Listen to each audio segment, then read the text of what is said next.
sat near the back. Not because I was hiding, because I preferred the sightline you see more from the edges. The room was humid with ambition, young men in dark jeans and blazers, investors in open, colored shirts trying to look relaxed while calculating burn rates. My daughter's boyfriend stood on a small stage clicking through slides as if he'd invented fire. I'd never trusted him, not for any dramatic reason. He was simply the kind of young man who looked through you rather than at you.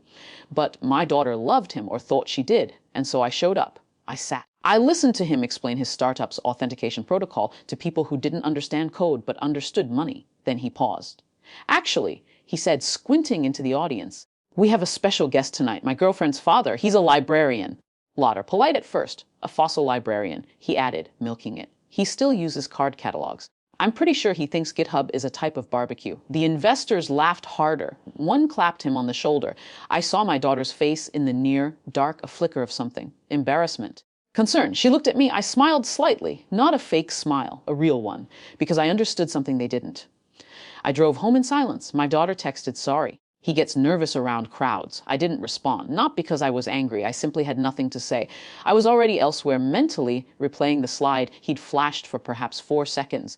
The system architecture diagram, the authentication flow, the circular dependency I'd spotted before he clicked to the next slide. At 63, after 40 years in systems architecture, before I retired to librarianship because I wanted something quiet, you learn to see failure before it happens. Circular dependencies in authentication protocols don't just cause bugs, they cause collapses. Under enough scale, the system authenticates itself into an infinite loop. Users get locked out. Data gets orphaned. Trust evaporates. He didn't know. He couldn't know. He was 32 and had never built anything that lasted. That night, I opened my laptop. His startup's public repository was easy to find. The documentation for their recent grant application was public record. I didn't hack anything. I didn't break any laws. I simply read what he'd put into the world, expecting no one with older eyes to look. The error was worse than I thought. The circular dependency wasn't just present, it was foundational. They'd built the entire house on a crack in the slab. Eventually, under any real pressure, it would split. I closed my laptop. I went to bed. I didn't report him. I didn't warn him. I didn't do anything except not intervene. Weeks passed.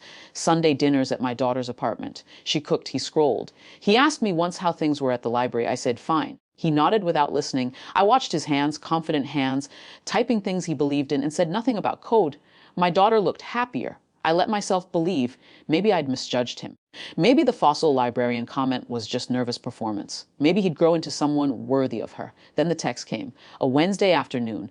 My daughter, something happened. Can I come over? She sat on my couch crying softly. His startup had crashed during a major investor demo. Not just a bug, a total failure. Users couldn't authenticate. Data vanished. The investors, the same ones who'd laughed at me, pulled their term sheets. $3.2 million. Gone. He's devastated, she said. He doesn't understand. They tested everything. I nodded. I poured her tea.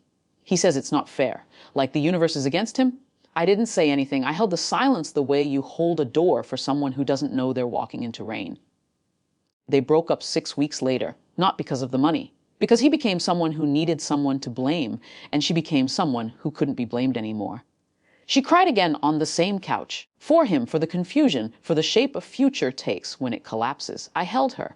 I didn't tell her what I'd seen that night. Not because I was protecting myself, because telling her would mean making her carry it. And some truths aren't gifts, they're weights. He never knew. That's the strange part. He still believes it was bad luck, bad timing, bad investors. He probably tells the story now as a lesson in startup fragility. He'll never know the fossil librarian who reviewed his code and simply chose not to speak. Sometimes lying in bed before sleep, I wonder if I should have warned him, not for his sake, for hers, so she wouldn't have to watch someone she loved fall without understanding why. But then I remember the laughter, the way they looked at me like I was already gone, the way my daughter's face flickered in the dark, not with laughter, but with the beginning of knowing who he really was. I turn over. I sleep. The silence holds us both.